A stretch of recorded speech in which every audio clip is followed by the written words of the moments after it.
This should be a really interesting panel. We have Stu Schwartzapel? Schwartzapel, that was not bad? Not bad. Okay. Who is the EVP of iSpot, and Lee Wilmer, who is the VP Product and BD of LinkedIn. Did I do your last name? Thanks for having us. You got it. All right. This is what happens when you don't do pre-calls, but I like it. I like, Awesome. going in fresh. Do it live. Do it live. So I'm really intrigued by this conversation because we're talking about B2B, because LinkedIn, and CTV. So that doesn't make sense. Who would do that? All will be explained. We've heard that before. So why don't we start with you, Lee? Tell us about the B2B market, how big it is, what the trends are, et cetera. Yeah, so it's a big market. According to eMarketer, you're talking about a $43 billion market this year. And so when you think about how that evolved, historically, B2B marketers tended to use channels like direct mail, events, trade publications, like things that were intended to generate leads, trying to identify decision makers, but really weren't very targeted and didn't have a ton of reach. They were pretty primitive when it came down to it. And as digital evolved, obviously that activity moved to search, display, email marketing.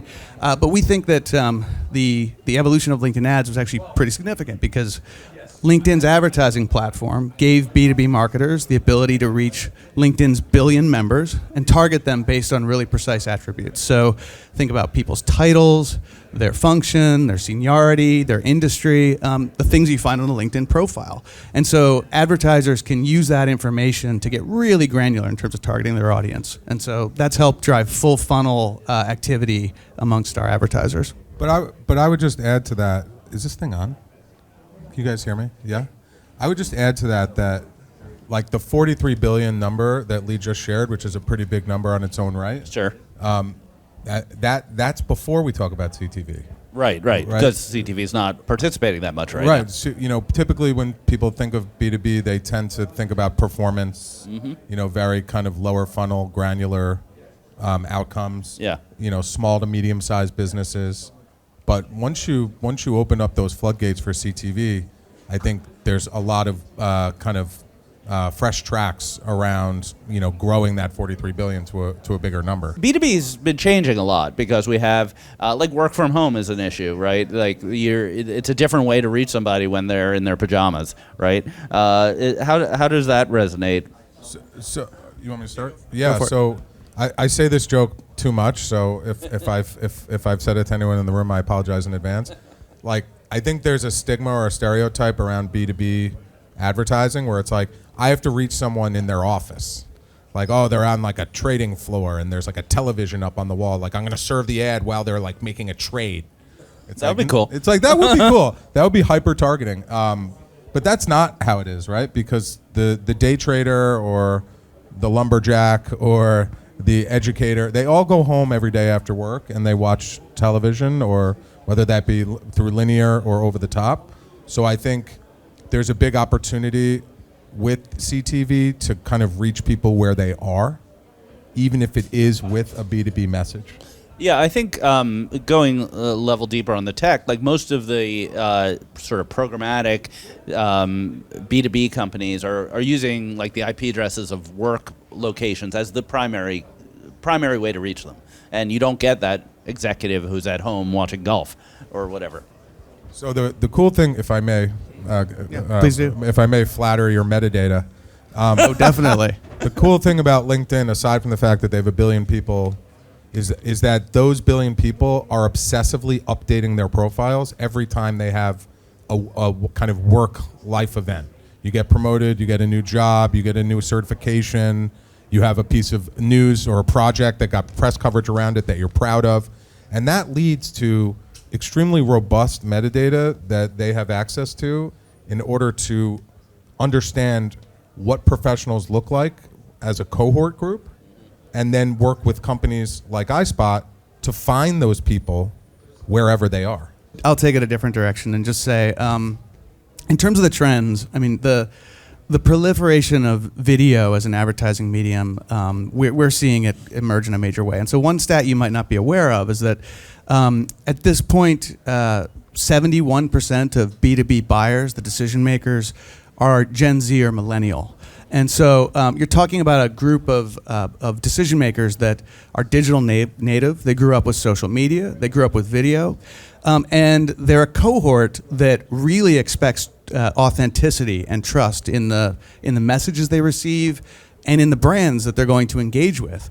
And so we see this on LinkedIn. Basically, the content that does best is less about pitching a logo or pitching a point product and more about somebody talking to you and sort of telling you their story in their authentic voice. And so we think that this is behind the why the industry is increasingly transitioning to video, and we think it's a huge opportunity. Can you repeat that stat again? What percentage? 71% of B2B buyers and decision makers are Gen Z or millennial. Wow. So now the subject at hand is CTV and You're video. a millennial, right? No. I'm with you.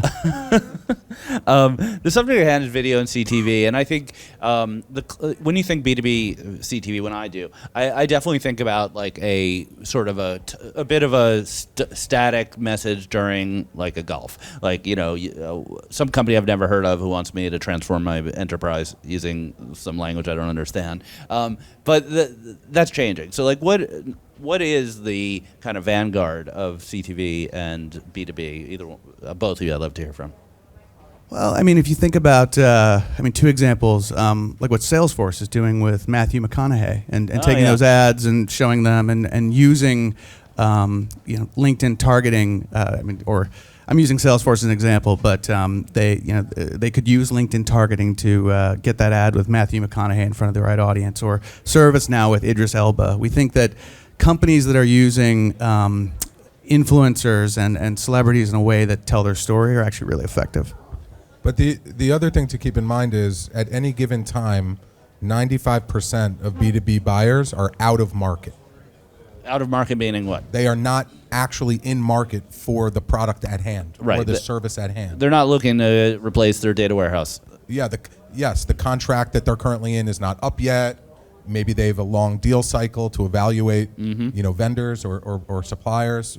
There's such a diversity of industries that we're talking about here. Right. Yeah. But just they represent so many different kind of contingents of professionals, right? Some of them are more scalable than others, but the point is, if we know that 95% at any given time are not in market for the product at hand, then CTV helps to keep that brand top of mind during that out of market period, so that when they eventually are ready, they're being hit with a more kind of brand building message farther upstream, and it's less performance focused because that window for performance is so small. Yeah, let me add a little context here because so the B2B buying cycle is really important here. It's really long, it's really complex. You've got roughly 6 to 8 decision makers involved in any B2B buying cycle. It can take quarters if you're trying to get someone to buy a CRM, for example. And through these long buyer journeys, it's a priority for marketers to keep the attention of their audience. So 91% of B2B marketers say that grabbing their audience attention is actually their biggest worry, according to some research we've done. And historically, it's been really hard for advertisers to capture attention of their audiences, B2B advertisers to capture attention of their audiences in a way that's economical. And so let's take an example, an extreme example, just to make it tangible. So why are there so few B2B ads during the Super Bowl? Well, what Stu said, basically a very small portion of the audience for those ads, for those premium spots, are in the market for a CRM. They're buyers that could, but whereas roughly 100% of the viewers could buy a B2C brand like Coca-Cola or beer or whatever it is.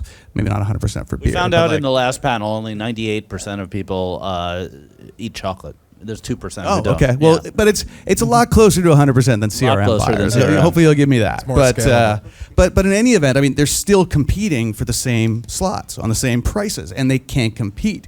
But that's where, again, not to overdo it on talking the book, but that's where LinkedIn targeting comes in, because when you overlay the ability now to target ads against a very precise audience using titles and seniority, you can actually make it economical for a B2B advertiser to get their story out there through video and sort of that. Right. that So form. you teed up the kind of my next question. Can we go into a little more depth about the best practices you found with using your data? So title, industry, company, and seniority. Those are really important. But we can do things like we can serve up data around who's engaging with content on the platform. Okay. I mean, that's another way of sort of getting at a proxy for intent. Really, there's any facet on your LinkedIn profile that you see can be targetable, as well as the engagement with the ads. Right. And so so what are the outcomes? Like how does CTV move the needle? Yeah, so through our partnership with iSpot, Yeah. what we've seen is that LinkedIn CTV ads tend to be 4 times more effective than linear TV ads in terms of reaching your target audience. And 71% of that reach is incremental that you wouldn't get from advertising on linear TV. All right. How did iSpot go about measuring that? Yeah, so we have an offering called Unified Measurement that looks at deduplicated reach and frequency across linear and streaming. And it allows you to understand, some people call that only both, but it allows you to understand, how am I doing over here? How am I doing over here? And what's the overlap? Right. And then specifically for LinkedIn, they were kind of early on our platform in injecting advanced audiences as an overlay, right? Because sometimes people think about, okay, how am I doing from a household standpoint? Maybe how am I doing from a person level standpoint, like persons 2+ or persons 18 to 49. This is not, it's neither of those things. It's what's my unique reach amongst food managers from the Midwest. Right. Right. That's what it is. Yeah. And they allow you to apply those audiences across the entire buy, right? Even if they didn't necessarily buy the inventory, because LinkedIn has made an investment in CTV inventory that they acquire from other partners, and then they offer their audiences as an overlay. But even if the brand at hand did not purchase inventory from them, they allow that brand to deploy those audiences across the whole buy. Yeah. So you have an apples to apples understanding of in-target reach and how much of it is unique. So it's almost like democratized publisher to publisher kind of insight into the unique reach that the campaign is generating.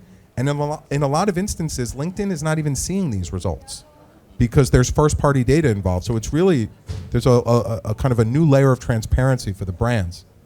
Right. And both of you mentioned reach. Is that the primary KPI for B2B because it's such a long sales cycle? I mean, you're not, obviously, sometimes you get a click, sometimes you get someone downloading a white paper, but really reach is what you're trying to achieve. So today, I think many of the campaigns are reach-oriented, but one of the interesting trends that I think we're seeing is that more and more advertisers are looking to run full-funnel campaigns and actually connect their video buys to down-funnel outcomes. So an interesting example of that is Dialpad.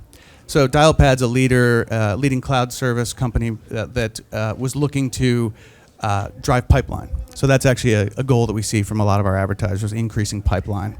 And they ran a retargeting campaign in conjunction with their CTV campaign and saw some pretty incredible down-funnel results. So lead generation form completion increased by 45%. It was 3x above the industry average we expected.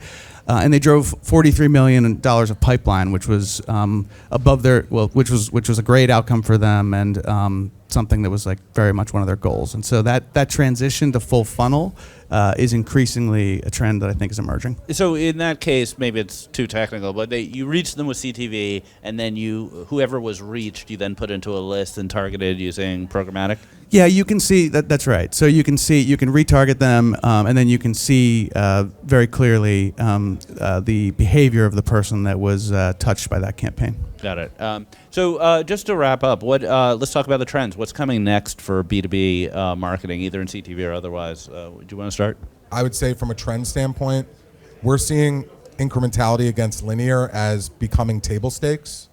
I think the incrementality from publisher to publisher is more innovative today and is a more exotic metric to get your hands on.